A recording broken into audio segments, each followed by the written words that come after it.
সবাই কেমন আছো? আশা করছি সবাই অনেক অনেক ভালো আছো। আমরাও অনেক ভালো আছি। আমার আরেকটা ভিডিওতে তোমাদের সবাইকে জানাই ওয়েলকাম। আজকে দিদির বিয়ে ছিল 18ই এপ্রিল। তো আর সেই জন্য জামাইবাবুদের নিয়ম, জামাইবাবুরা বা দাদাবাবুরা পুকুর কাটে। সেই পুকুরে লাস্ট স্নান করানো হয়। আর সেখান থেকে আবার বিয়ের পরে হলুদ ছাড়াতে এসে সেখানে স্নান হয়। তো সেই ভিডিওগুলো আমার কাছে নেই, কারণ আমরা সবাই এত এনজয় করতে এতটাই ব্যস্ত ছিলাম যে কোনো ভিডিও সেরকমভাবে করতে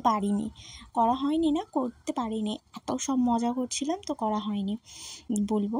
তো আমি রেডি হয়ে চলে এসেছিলাম, যেহেতু আমি ছোটো বাড়ির, সেহেতু আমি তো হলুদ দিইনি, দিদিরা সবাই হলুদ দিয়েছিলাম। যে আমি হলুদ ড্রেস পরে জাস্ট ওদের সাথে ফটো তুলছিলাম, এটাই।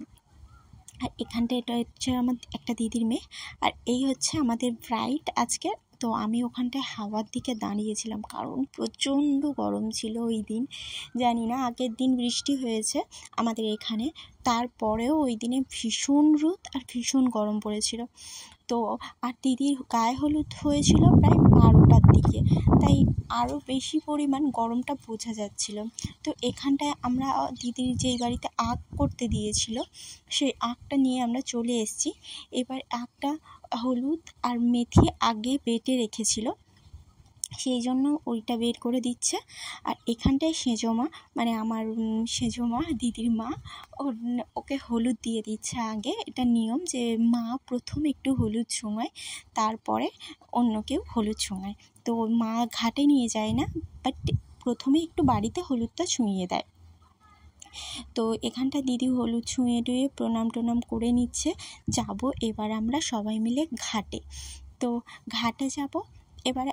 আমাদের সবারই বিয়ে হয়েছিল ওই ঘাটেই হলুদ তোলা হয়। অনেকে ঘাট থেকে জল এনে হলুদ তোলে, কিন্তু আমাদের এখানটায় ঘাটে হলুদ তোলে। এখানে পুকুরে একজন স্নান করতে আমাদের ছোটোবেলার কথা মনে পড়ে গেছে। তো আমরাও দিদির বিয়েতে গিয়ে পুকুরে প্রচুর স্নান করেছি।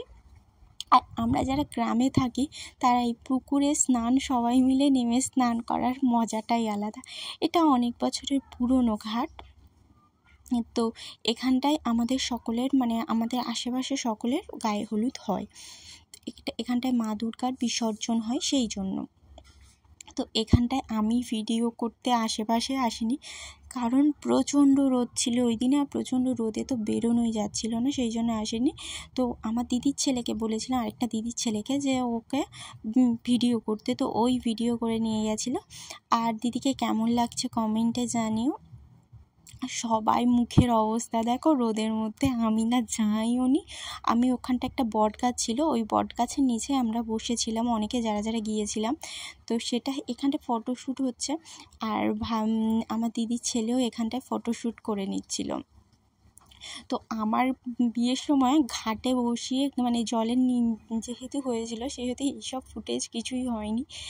অ্যাকচুয়ালি ক্যামেরাম্যানদেরও এতে একটু ফটো তোলার জন্য বলা দরকার, কিন্তু আমার ক্যামেরাম্যানটা ছিল একদম ভালো না, যে তাকে আমি যেরকম পোজ দিচ্ছি সেরকমই, কিন্তু আমার দিদির ক্যামেরাম্যান ছিল খুবই ভালো।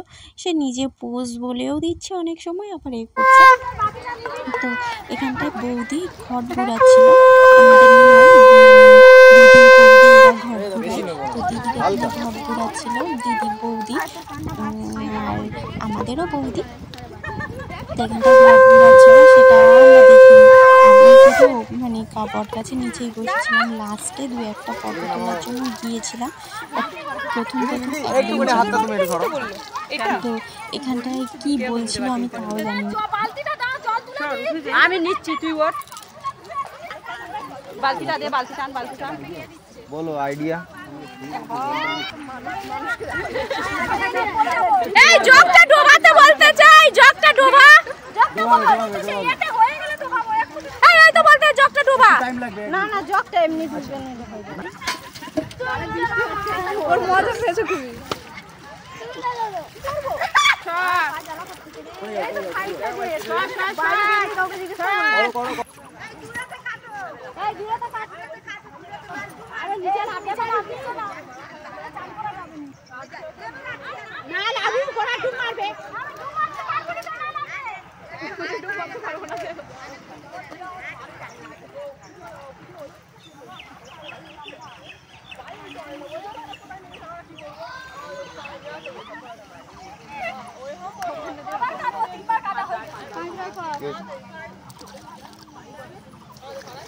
আচ্ছা একটু দিয়ে ঠান্ডা করি, পা জ্বালা করছে।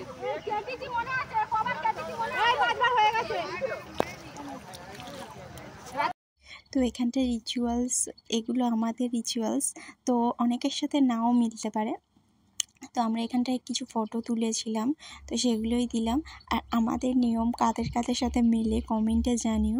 আর ভিডিওটা তোমাদের কেমন লাগলো কমেন্টে জানিও। ভালো লাগলে পাশে থেকে সাবস্ক্রাইব করে রেখো। আপাতত দেখা হচ্ছে নেক্সট ভিডিওতে। আপাতত সবাইকে টাটা।